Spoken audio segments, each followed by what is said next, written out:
What is going on, you guys? We are back with another video with an actually good sound quality. I also got my homie here, Rebel. He's from our clan, Mobetta. That is right. What's up? Hey, Reb, what's going on, my man? So, What's up, dude? we both use this deck. It is crazy. It's a Hog, Mini P.E.K.K.A, one elixirs from both of them, Inferno, Pump, Poison, Zap. And I just won a 12 challenge. I started off a little slippery. Uh, as we look at slippery when wet, I'm surprised that guy's not banned, like our boy Slob on God. Rest in peace, Slob. Now traded him out Slob.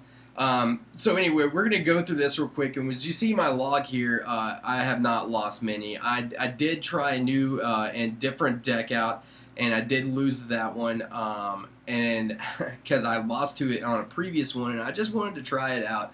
I am not super awesome with these crazy meta giant robot chicken decks, but it seems like all you're facing right now, if it's not that, it's this lava deck that, you know, I've just been smashing left and right because seems like everybody's making a YouTube video on it. So we just wanted to highlight a deck that we've had a lot of success with, and a deck that actually got me to 5,000 trophies. Not to mention it has gotten my boy Rebel how many consecutive wins in a row now on the 12 challenges? On the challenges? Oh, I mean, I don't get 12 wins every time, but I've accumulated over 25,000 cards won so far. I mean, with you know, the challenges being out for just a couple days now. Well, my boy has been killing it. We're gonna go on ahead and do a quick profile view of his. We'll show his cards here. And my man's got 25,000. I personally have 10,000. I haven't been grinding it. I was grinding out that 5,000 and haven't got to spend a ton of time on it. But these challenges do take time, but they are a great bang for the buck. 25,000 cards. It's not the highest in the world. My boy iPad, the Pro Gamer over Infusion, currently I believe has the most. He's almost pushing 50,000. But my boy Rebel, I mean, I have not seen many people with 25,000. Absolutely crushing it with a deck. So we got a few decks here lined up and a few replays. We're going to go through about 4 of them, but as we see in my battle log, only had 2 losses on the entire log. You know, and I even crushed a bunch of them in meta too. I needed to catch up a little bit, and we'll go through some of those as well. So what we're going to do first... One thing I did want to mention, though, like, this isn't just like a tourney deck. Like, this deck does great on ladder and great on tournaments as well. It's like an overall steady deck on both any type of gameplay. So, like he was saying, this deck is not just a tourney deck. It's got me to 5,000. I was trolling up until 4950, but this was the deck that did the final touches of the season to get us there. Rebel is also level 12, and he does not have max troops.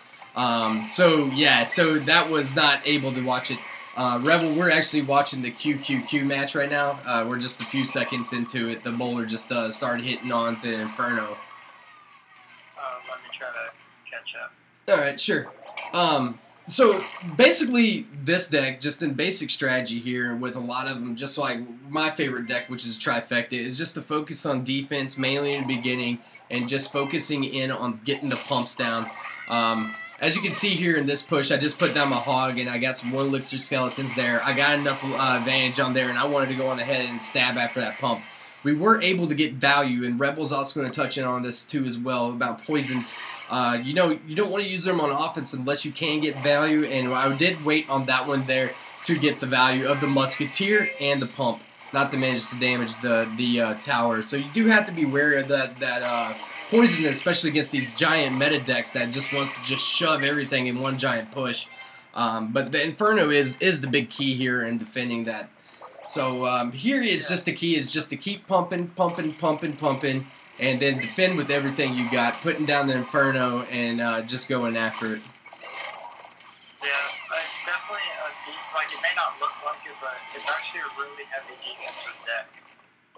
And it's a chip damage kind of deck, so, like, if you have your Inferno up and you have Elixir, like, you're going to be able to spend on most pushes, like, whether it's an all-air deck, whether it's an all-ground deck, like, you can pretty much defeat anything that's coming at you if you play it right. But the other cool thing, though, is if you're pumping in the process, you're going to be able to just keep cycling your hog over and over and over again. They can't stop it. Like, usually when people make a deck, they have like that one card that counters certain things. So say like, for example, they have a bowler that counters hogs. Like, that's why they have it in their deck. You know, they'll put down the bowler, they'll fight off your first hog, but by the time they play another card, you're already back to your hog pushing again. So it's a very quick cycle deck. And what he was saying earlier with pumps too as well, it's like if you know you're facing a giant, you're gonna want to save that poison 9 times out of 10 for defense. So you only want to drop that poison if, say, they drop like a musketeer, because you're going to end up poisoning the musketeer anyway, so you might as well get value when taking the damage. Absolutely, absolutely. And as you can see, this guy, QQQ, I think he was just number 40 in the world, and I believe that his global standings last season was like top, well, okay, he wasn't top 100. But he was top 50. He put it out, and it was a great example because he was using the giant, the bowler. He was using everything there. And the main reason there why I was able to win also was a stellar defense. He barely even hit my tower. I think he got a little poison damage on there, and that was it. But just being able to pump and then thinking wisely on when to push.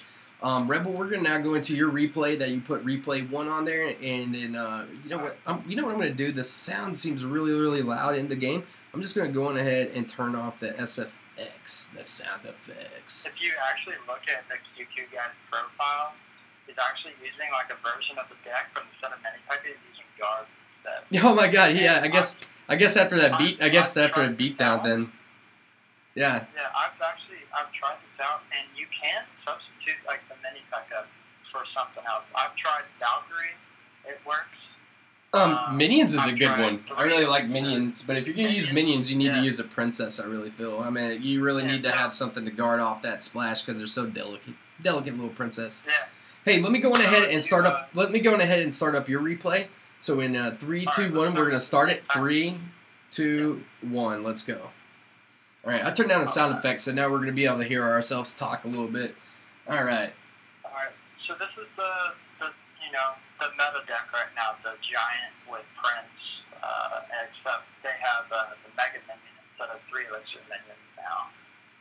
But, so pretty much you start aggressive. I did use my poison right there,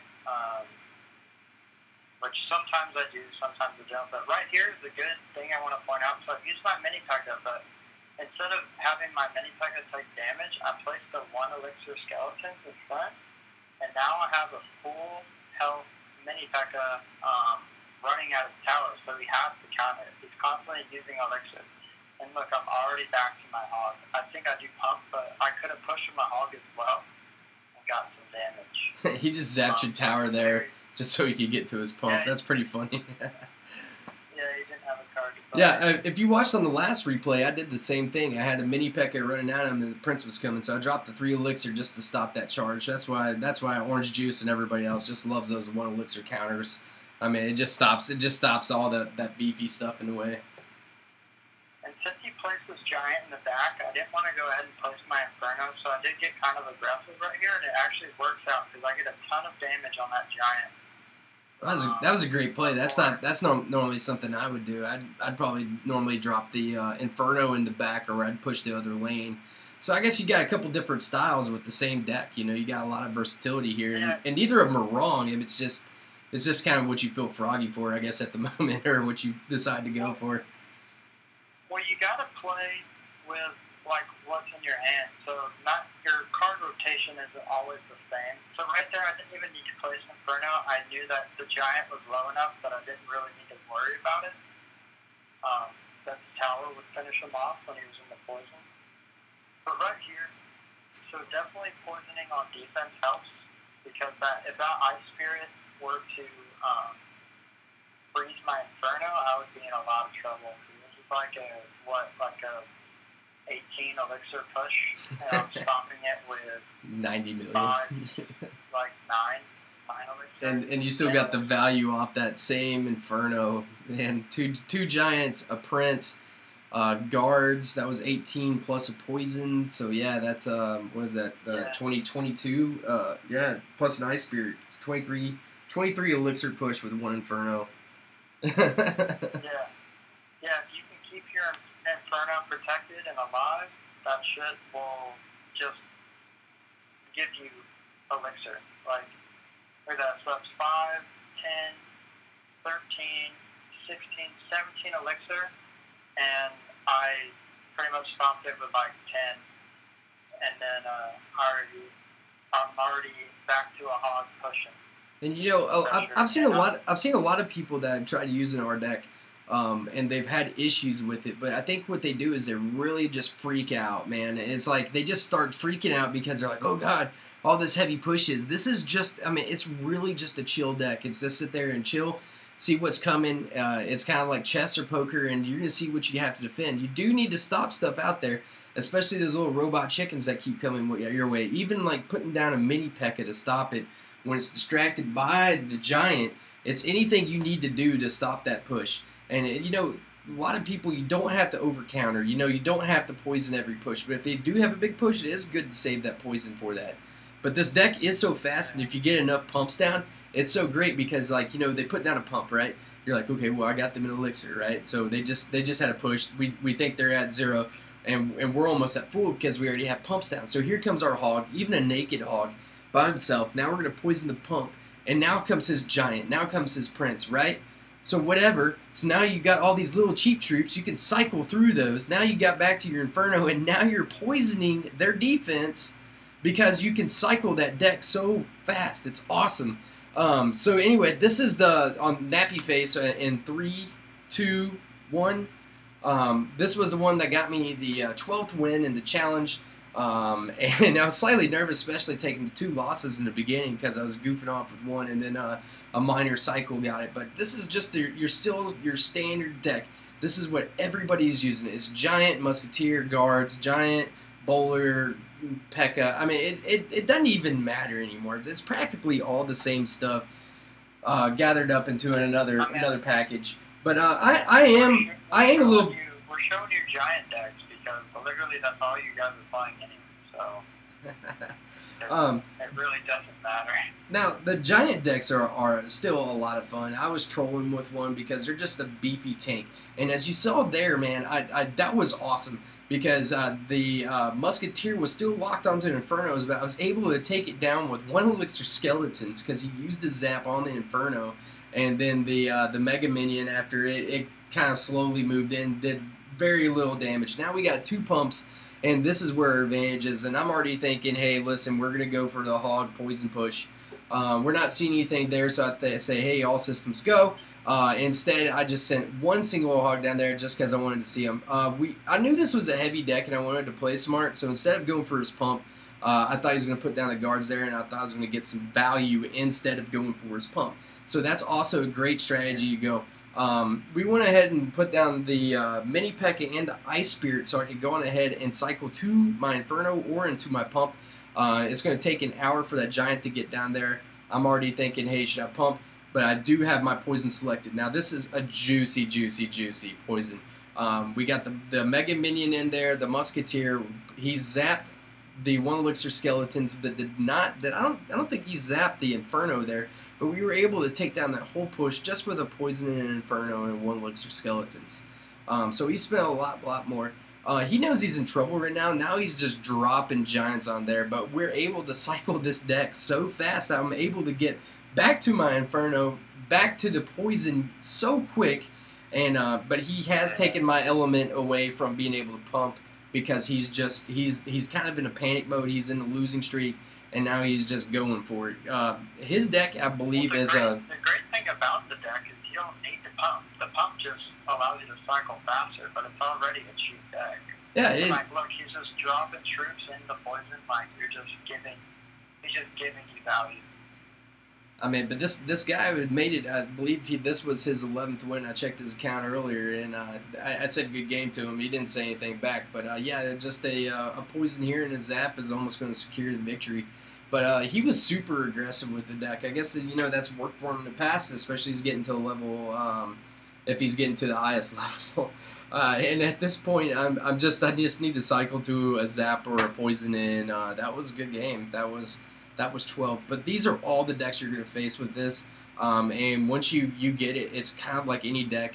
I think even with the new deck, even if you're semi-familiar with the cards, you need to play somewhere around at least close to, I would say, 10 games, maybe before a little bit more. Just depends upon the style and if you're used to using Hog or what your style of gameplay is. Let's get into Rebel's last replay here. In 3, 2, 1. I'll let you walk through on that one, Reb. It is another giant deck. Maybe next video we'll do another video about the deck. We'll maybe some different versing some different decks. But honestly, 75% of the time you're going to be facing a variation of the giant deck anyway, so I think more replays of it, the better, in my opinion. Sure, because I'm sure a lot of people are like, you know what? Only reason I'm playing this deck right now is because I can't beat it. That's fair. I don't see why not. It's kind of weird. Why are you on top right now when you shared the replay and this guy's on the bottom? Did you notice that? I'm on the bottom. I don't know. That's weird. Maybe wait. Replay. Oh, okay. I don't know.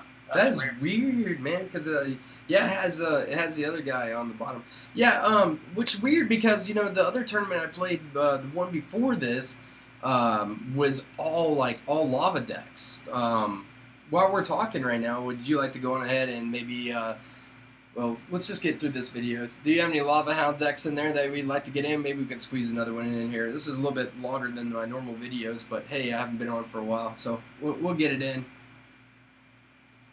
I have been facing that one variation of that Lava deck, and it is a harder deck to beat than others.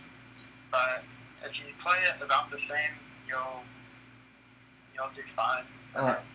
Yeah, I feel like on that push you end up poisoning way more than I do on the giant decks. A lot of times on the giant decks I can stop it without the poison. Well, I don't know if you saw it earlier, but when I did that push before, I waited to drop my poison to see if he dropped something like a Musketeer, that Mega Minion in the radius, so I can get value off of it. So right here, I just do a naked poison just because. Oh no, I don't. Never mind. But I do end up using it because the Musketeer is there. And I do get the minions in there. Yeah, that's a lot with the Lava Hound. It's practically the same stuff. Literally even against the Lava Hound. I think the biggest problem is that they've been adding in the Tombstone, which has been kind of an interesting. The Tombstone's messed me up a couple times in those games. Yeah, no, the Tombstone's very cool. Yeah. But look at this. Look at how many times I can Inferno. If I was him, and I was using a giant minion deck when I was using that Sparky deck, what I was sending is especially if they had an Inferno, I was sending the minions down the center, and that's a great idea, especially before you cross the bridge. So then they lock on, or they make them use their other stuff in the center versus using it on the side, and you could squeeze troops in. Because I was also running minions down the center, and then I was running minions on the side. Depends upon if he was dropping Inferno or not. And a lot of people, free to play, their Fireball is heavier, or is a higher level than their Poison, just because Poison is an epic. So you can use Fireball. I've used it before, and the one thing that I'd say about that is you just gotta hold on to it until you know that you drop all the cards for the push to get your value. So you just gotta be even more patient with it. Yeah. Well, where can they find? What's your Twitter? So maybe we can get a couple follows out there for you. My Twitter is @Revolutions. So it's here. I'll actually type it in the chat. All right. While he does that, I just found the lava deck that I beat earlier, so we're going to go on ahead and share that right now. And I'm going to go on ahead and we're going to go through this one. Just I don't remember. Let's see. It was a 1-1. I don't even remember what was going on here. Oh, let me go back. Reb, are you on now? All right, so at Revolutions, that's with a Z, and he's like, hi. All right, so in 3, 2, 1, we're gonna go through this one. This is gonna be our last replay. All right, it's on, Peter. It's on. So even if you get some cheap little troops, and even if you don't have to dig for your pump and you don't feel like pushing, which is a big thing to do, I normally just start some one-looks or skeletons in the back. But especially in the early matches in there, I can be a little bit more aggressive. He did botch a cannon there. But sometimes that also throws people off, especially when they've been playing nothing but Lava Hounds and Giants. That beginning push can really throw people off and do some hefty damage there.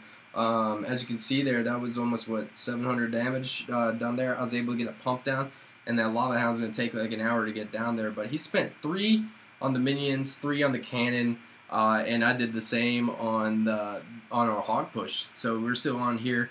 He's sending a hefty load down here. Not really even hefty, but the goblins were kind of weird in the deck. It was kind of cool because then you're dealing with the grounds and and on the bottoms. But that was pretty much a dead push on his part because I dropped down the poison. It was going to murk all that garbage there. And as you can see, I dropped the pump, and we're equal now on the elixir. If you're facing a lava and you do have Inferno, you want to place it, I believe it's like a 1-1-2 like setup. So it would be that zap was. Did you see that zap, dude? That zap was clutch. Yeah, I've definitely. If you want to put it like, what is it, to the left of the king tower, it'll still target and aggro all the troops over to you. But I believe even if if you put it one extra, it'll pull the dragon. It'll pull the giant, or it'll pull a giant, but not a lava hound. Lava hound has a different range. You need to still put that closer to your tower. But on the on all of that being said. It just depends. If you want to deal, like, if you don't want your Inferno getting messed up because he's got a bowler combo and then he's going to squeeze in some other little troops, then you might want to put it a little bit further away so then you actually can pull some of the other troops to the other side once the bowler even locks on. Just depends upon how the setup is. But typically, if you're first starting this out, I'd put it closer to your tower just so you don't go on ahead and mess up and get your tower owned just because, you're trying to be all cute with it. So yeah, definitely put the Inferno a little bit closer. I remember being a trifecta guy myself. I always cannon has a different range. I mean, it was really tough for me to switch over to using Inferno because of that range. So like I said, that's kind of just put it closer to your tower. That's the best tip. Saying wow, dude. Yeah, he says wow because it just being aggressive. Yeah, I wasn't letting up on him, and this deck cycles so freaking fast that I don't know. It's just a lot to handle, and the more pumps you can get down, especially with these slow decks, then that means it just seems like the dude's cheating on the other side because you got so much elixir, you're able to cycle so fast, and it's just awesome.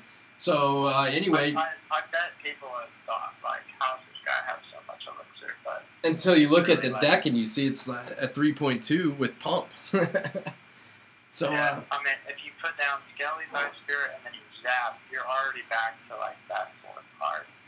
So you got any tournament tips for these guys that are here looking to get some of those 12s? Do you have any tips for like tilting, or if you're playing bad, or you have anything that you would like to add on this deck on maybe just fighting through it, or if you lose a game, do you take a break or anything like that? I mean, I think yesterday I started off 0-2. Like, sometimes, like, your first match is the hardest match that you play. So some people, like, they get down, or, like, they lose a game, and they just get, like, frustrated, and you just gotta keep playing. I mean, it's like what you do on ladder. It's like whenever you're tilting, you just play for the tilt. And, like, I started off 0-2, and I ended up coming back to getting a 12-win chest. And that was just because, you just gotta, every game is a different game. Like, especially if you're trying out our deck, you just gotta play really slow, focus on defense first, and then be offensive. Like, For sure. Don't be don't be dropping down like Pekkas, hogs, and then ice spirit and skeletons, like, and wasting all your elixir. Like, it's not just push, push, push. It's not just offense, offense, offense. It's absolutely the opposite. It's the opposite. Absolutely. Yeah, it's defense, then It's just like push, then trifecta. check. It's not just like trifecta. If you get a Valkyrie on the first push, on the first start, and then you got a hog and then an ice spirit, you're not going to throw all of that down in the very first push, because I mean, if you do and he counters it for less, then man, bye bye, rest in peace your tower, right? So anyway, I hope you guys enjoyed the video. Like, think about our deck. It's more like a minor deck. You're just getting a little bit of damage every time, and eventually it accumulates. Hey man, I'll take a hog. Yeah. One hog hit every time I lay it down is great. You're gonna win the game if you can do that. Yeah. So you can't leave a hog alone in your tower too. No. Yep. All right, guys. Well, thanks for stopping by, Rebel. Appreciate it, and we'll see you on the next video. Peace.